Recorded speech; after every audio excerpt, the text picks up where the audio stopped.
We all come down here. Figured we all be part of Ryan's great chain. Turns out Ryan's chain is made of gold, and ours are the sort with the big iron ball around your ankle. He's up in Fort Frolic banging fashion models. We're down in this dump yanking guts out of fish. Fontaine's promising something better. He's like one of us, you know? Like he's worked a day in his life. He says meet him at his fish packing joint at 11. I'll go, bring a couple of guys. Hey, it's not like things could get a lot worse. Spent the morning jawing with that Kraut scientist.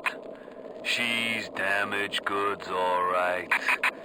Just like all those chumps they scraped out of them prison camps. But she's no crackpot.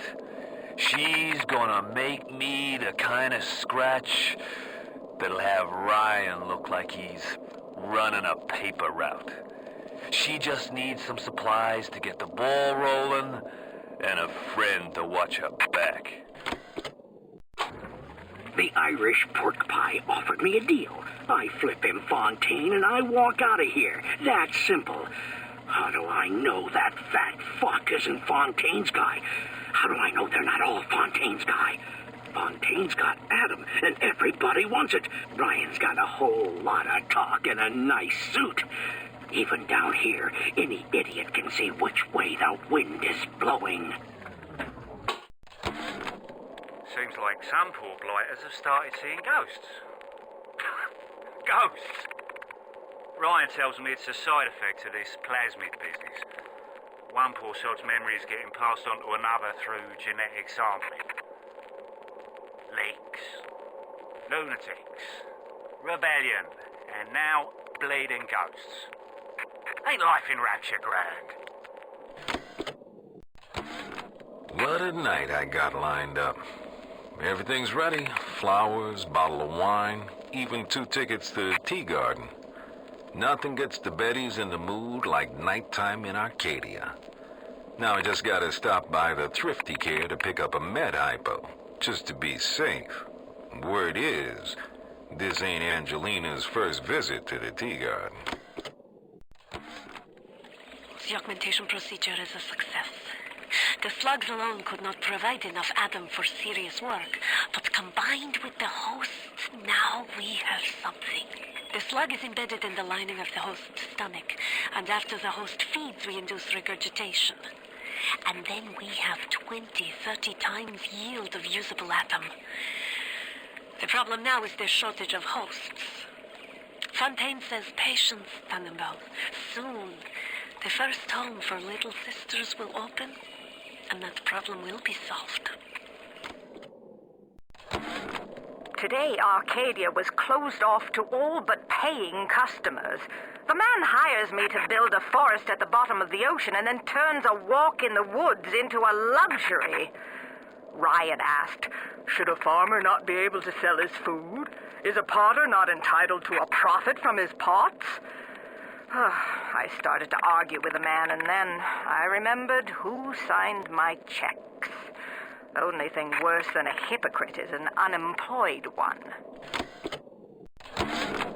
They dress up in leaves and call themselves the Saturnine. Please. They drink human blood and chant, harness the flame, harness the mist, and believe they're touched by the ancient gods. An aging bunch of frat boys tilting back goblets of plasmids and calling it ambrosia. The minute we came here, Masha started screaming, Mama, Mama, what is that? What is that? I thought she was having some kind of seizure. And then I realized, trees. Never saw one before. Thought they were monsters. Oh, Sammy, maybe we never should have come to this place. There has been tremendous pressure to regulate this plasmid business.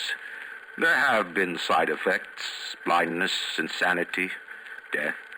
But what use is our ideology if it is not tested? The market does not respond like an infant.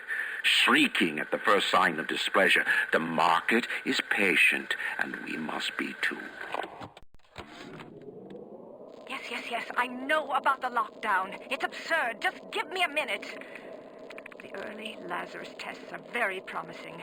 If the Rosa Gallica bloom, then by God, I know we're in business. Hurry, the lockdown! All right, I'm leaving. But somebody has to find a way to come back to check on these samples. They're very important. Gregory, don't come whining to me about market forces, and don't expect me to punish citizens for showing a little initiative. If you don't like what Fontaine is doing, well, I suggest you find a way to offer a better product. I couldn't believe how much things had changed since I left Dr. Steinman's office. It's like I don't even recognize Rapture no more. I hear they've been rounding up people in Paula Square.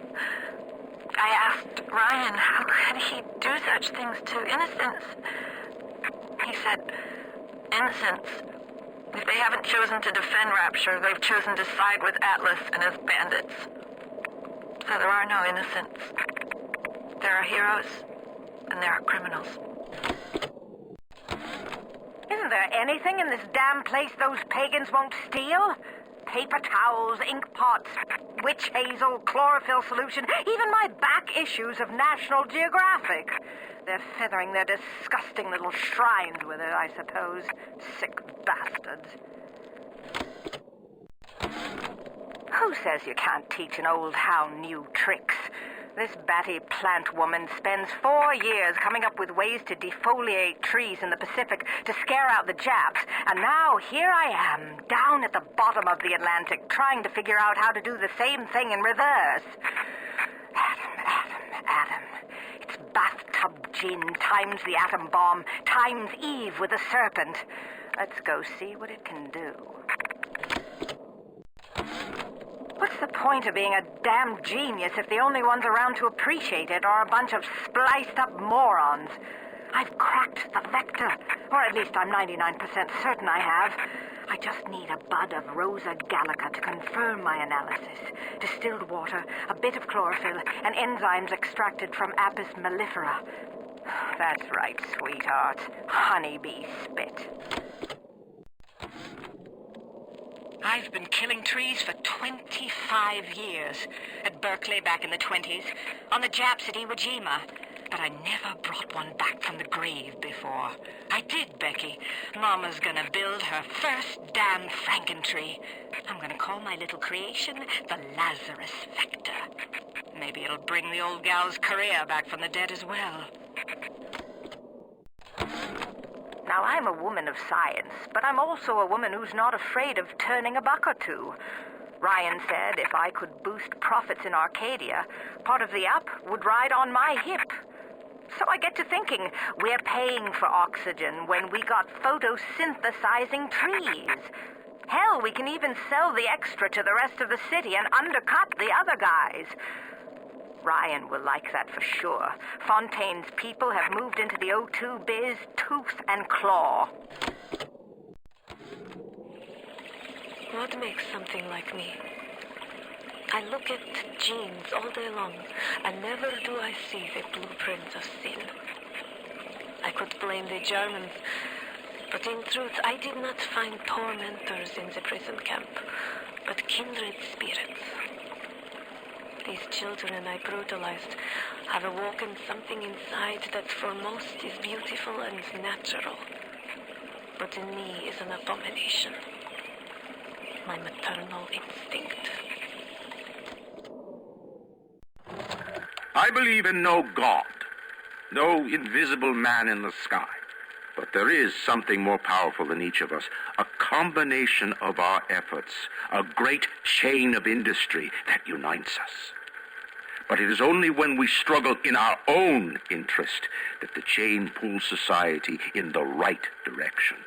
The chain is too powerful and too mysterious for any government to guide. Any man who tells you different either has his hand in your pocket or a pistol to your neck.